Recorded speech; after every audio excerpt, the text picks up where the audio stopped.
Hello, and welcome to Sam Bosworth Late Night Radio. If you're listening to this, you're probably editing a video of me right now, and that's unfortunate. And now they're going to be in a documentary, so never give up on your dreams, folks.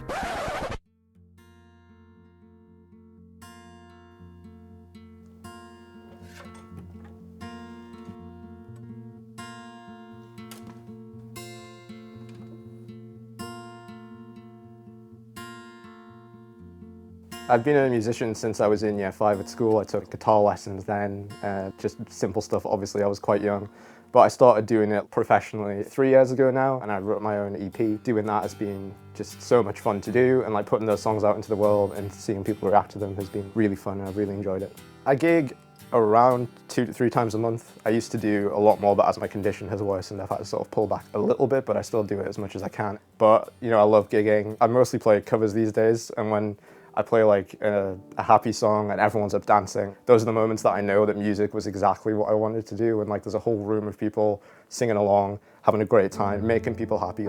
That's why I want to be a musician. While gigging, it absolutely exhausts me, and after one gig I'm laid out for like a full week without a doubt. During those moments I think, well, it's all worth it.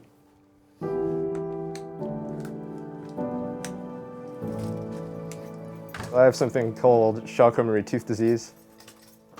It's a form of peripheral neuropathy, which is always fun to try and say. It basically means that all the nerves in my body don't do what they should. They pull incredibly hard on my feet, meaning I've got really high arches, and both my feet are like over to the side, so it's incredibly painful for me to walk.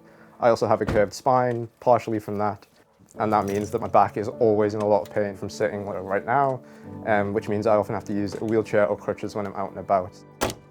On top of disability, obviously depression and anxiety are a huge thing that I have to deal with every single day.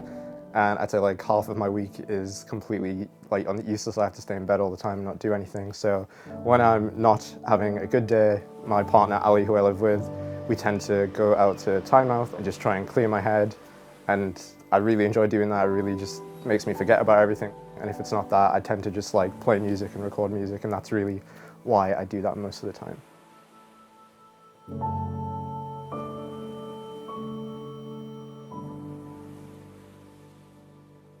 I met Ali 6 years ago. We met online. She had a blog and I had a blog. We talked for about probably 2 months, and then eventually she came up to meet me, and we had a great time. There was no awkwardness, there was no like anxiety to meet her. We just got on really well. We did long distance for 3 years, and that was really difficult, but around 3 years ago she moved up to live with me, and we moved from my rubbish flat in Jesmond to this house we're in now, and it's just been great living together. I lived in Birmingham, still with my mum and dad. We were travelling on the coach once a month. I'd come up to see him for a weekend. He'd come down to see me for a weekend. It was difficult for like an 8-hour coach journey. That was a whole day gone. We kind of had to like cram our relationships into like 2 days a month, and things kind of just blossomed from there. We were instantly clicking together, and it's been happy since. So I couldn't live my life without Ali, there's no doubt about that. Even outside of my disability, she's incredibly supportive. She always has been. She's kind, she's generous, she's funny. She listens to me ramble on about all the stupid things I'm into, whatever interest I have that week. She always listens and pretends, or maybe even does take an interest. And when it comes to my disability, she's just always so supportive. She never complains that we can't do the normal things couples, you know, generally do. I have to stay inside and like not go out, you know, over half of the week at least, and that's on good days. And she never complained. She's always really supportive. So I couldn't live my life with any semblance of pride or happiness without her in it. So I couldn't be a musician without Ali. Not only does she help me setting up all of my gear, like my lights and my camera, like people don't realize how much work really goes into making YouTube videos and making music like that. So I couldn't do that without her, but she's also really supportive. Like obviously I can't work a conventional job with my condition, and trying to be a professional musician is obviously a very hard thing to do, especially if you want to do it full-time or make money, and she's never once complained about it. She's always been really supportive and really enjoys like helping me and watching me make music. I think my favorite thing about Ali is probably just how supportive she always is of whatever I want to do, whether it's some daft new interest I have or whether it's being a full-time musician, which is obviously something that you can't just, it's obviously very hard to get into and to do professionally, like even just gigging in the local area, there's a lot of competition. And she's always been just incredibly supportive of that. And outside of music, she's just so supportive of my disability. She understands when there are things that I can't do. And she always is happy to just stay in bed and just watch Netflix all the time and never gets mad that we can't do what normal couples may do. There's a lot of talk around disability and interabled couples where the disabled person is a burden upon the able-bodied person in the relationship, but I don't ever feel that Sam is a burden on me, because I still care for Sam whether he was disabled or not. It's just my care is just a little bit different to match his disability within the relationship. I feel there's a bit of pressure mentally with Sam's condition being degenerative. We don't quite know what's going to happen, how long he's going to be able to walk for, or how long it's going to be until I am going to have to help him even more. But at the end of the day, he's still going to be Sam, so I'm still going to treat him the same way, and we're still going to be happy.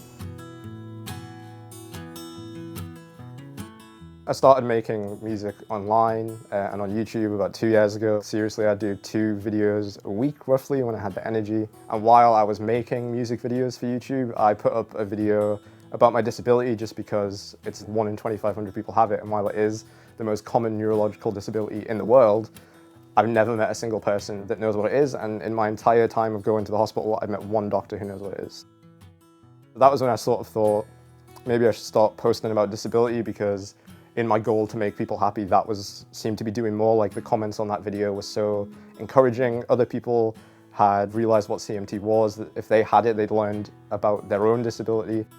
It's been huge compared to my music. Like I've gained like nearly 4,000 followers in 2 months, which isn't a huge amount of followers, and I don't do it for the followers, but obviously there is a community out there that wants to learn about disability, both able people and disabled people. And I've seen, so many comments.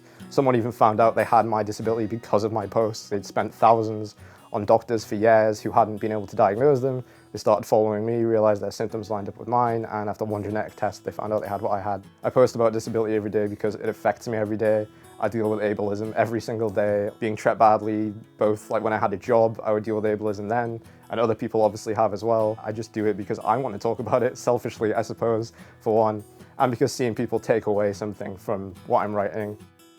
One of the things I talk about all the time online is this toxic positivity, that you always have to be happy and just forget about the negativity. And there's a lot of people in the disabled community who push that stuff all the time, that you should just never be sad and never deal with it. But depression isn't something you're just going to get over at the end of the day. It's a chemical imbalance in your brain. You're not just going to cure it. One thing I've noticed especially in the disabled community, but just in general with mental health, is that men are not really a part of the conversation. That women in general are much more open about mental health. They talk about depression, they talk about anxiety. So that's something I really try and push with my Instagram, is for men to sort of talk about this stuff, because toxic masculinity is a huge thing, and men don't want to open up to their friends or to the internet, obviously, about these things. But you see people committing suicide every day because they didn't have someone to talk to. They didn't think it was right to talk about depression or anxiety. So that's something I really try and push on my page, is that it's okay to be depressed, it's okay to talk about it, and you should talk about it. So positive things to come out of my disability have probably been the community that I've both created around my own page, as well as just met in general online, being part of the disabled community. But I lost a lot of my sort of real life friends, if you will, when my disability got to be as bad as it is now. So creating that community online and having people to talk to every day, having people just message me to check in on me and see how I'm doing, commenting on my posts, like talking to each other even and helping each other. I see that all the time, and that makes me really happy. Like if I post about a struggle that I'm having, or just something about the disabled community in general, I'll see someone ask something, and before I even have a chance to reply and sort of help that person out, 2 or 3 of my followers have jumped in and sort of helped them out and been nice to them and sort of welcome them into the community I'm trying to build. And if I wasn't disabled, that wouldn't happen. I wouldn't have all these friends that I've met online. I wouldn't have this incredible community. I wouldn't have this purpose that I have now, and I'm really grateful of that. To make you understand how it feels to watch my body fail, to make you understand